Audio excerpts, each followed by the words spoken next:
Welcome to a snowy spring night. Flakes have been falling on and off since this afternoon. This was Pearl Street in Boulder earlier when the snow was really coming down. The Rockies postponed their game tonight against the Seattle Mariners, and you can see why. Coors Field is covered in snow. They'll have a split doubleheader Sunday instead. In the 9 News backyard right now, yeah, it's wintry out there. Denver is under a winter weather advisory. So Lauren Robinson's going to hang out inside for a little bit. Don't blame you, Lauren. And I'm thankful for that.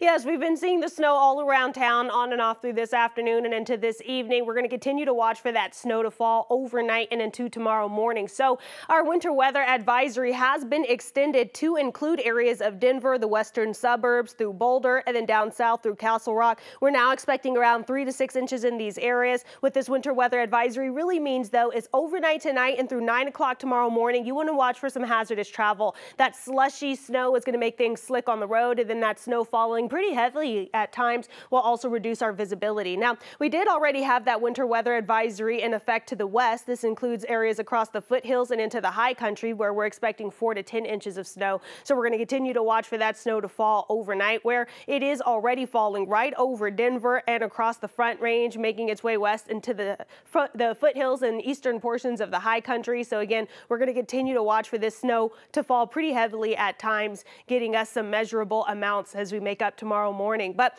outside of that, today we saw those afternoon highs a bit cooler. We maxed out at just 41 degrees. The urban corridor saw temperatures in the upper 30s to low 40s. We were a bit warmer out east and south, where areas stayed a bit drier. The high country saw those highs in the 40s, 50s, 60s, 70s out west. Temperatures now cooling down to near freezing in Denver, and same goes for other areas where the snow is falling. We're warmer to the south. I'll have more details on all of this, though, how long the snow will last and when we will see more spring-like weather just ahead in my full 7-day forecast. Thank you, Lauren. So here we go into severe weather season before too long, when storms can knock power offline, or maybe XL will just do it preemptively again. There's that. Generators are the old standby for backup power, and home battery systems have come a long way too. With the wind roaring outside, inside the Garner family stayed warm. My family freaked out and said, "What are we going to do?" And I said, "Well, we don't have to do anything because we're going to have power the whole time," and we did. Kyle Garner is thankful he decided to install these guys a few months ago. Doesn't look like much. It's just 2 white boxes, really. But these solar-powered batteries kept the lights on while the rest of the block went dark. So you can see, when the grid went off at 3:15 here, we had everything up and running, never lost, our refrigerator didn't lose any groceries, all the other stuff that people were talking about. Since the storm, Independent Power in Boulder says they've been slammed with 5 times as many phone calls as normal. It's been really crazy and just trying to keep up with it. As people wonder what might happen next time the winds pick up like this. With these weather situations, we're going to see this more often. So what can I do to prepare myself for the next event? Luke Simmons fields a lot of questions about these batteries. These are the same batteries that are in electric cars. And whether they can keep medical devices up and running. Part of our process is to ask the homeowner what they want to have backup power for, and then we size the battery accordingly. So for the next storm, Kyle knows they'll be ready. Yeah, I should be all set, and we'll know next time. Not cheap, certainly, but convenient. Yep. Works well. So, apropos on a night like tonight, Ice Cube's playing Red Rocks. The venue is also feeling a little icy for some employees who aren't happy with the policy that's new this season. 9 News reporter Rhea Jha is live in Morrison. Rhea? Lauren and Kyle, it's the magic of Red Rocks. People are going to show up, snow or shine. But that magic is getting tainted for some employees who say the new guidelines are taking away their right to self-expression. Being in the environment and being around all the people, every night is a once-in-a-lifetime opportunity for me.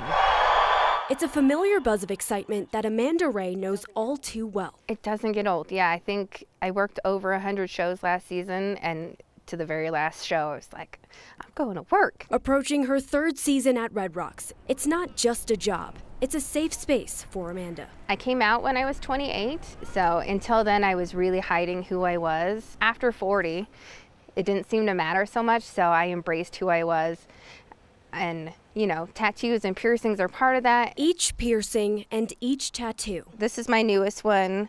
My girlfriend passed away in February.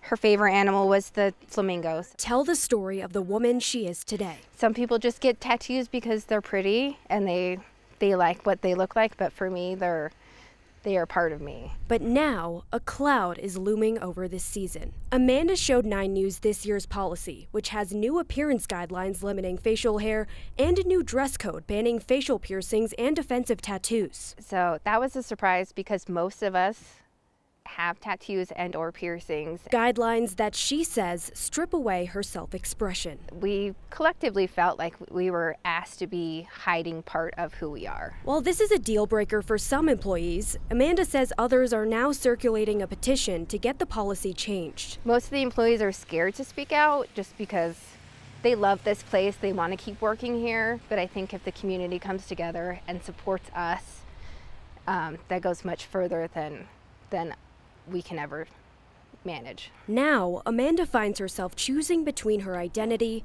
and the place that once felt so safe for her. Being asked to hide those things is being asked to hide a piece of me.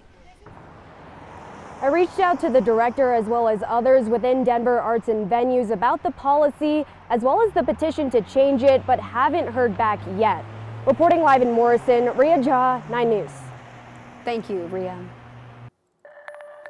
Looking live at Ball Arena, it's becoming a playoff hub, but you can barely see it on the camera. That's thanks to the snow. The playoff party for the Avs was canceled tonight, too wet for the drone show. The Avs will start their playoff push on the road. The Nuggets break things in when they host the Lakers tomorrow night. Ariel Ursuto will have a preview coming up in sports. A former DU basketball player who drove drunk and killed a mother will spend the next 6 years in prison. Coben Porter is also the younger brother of Nuggets player Michael Porter Jr. Porter admitted in court that he was drunk the night that he ran a red light in January of last year, hitting a car and killing an Uber driver, Katarina Rothman. The court heard from Rothman's family about their loss before Porter's family spoke about his character.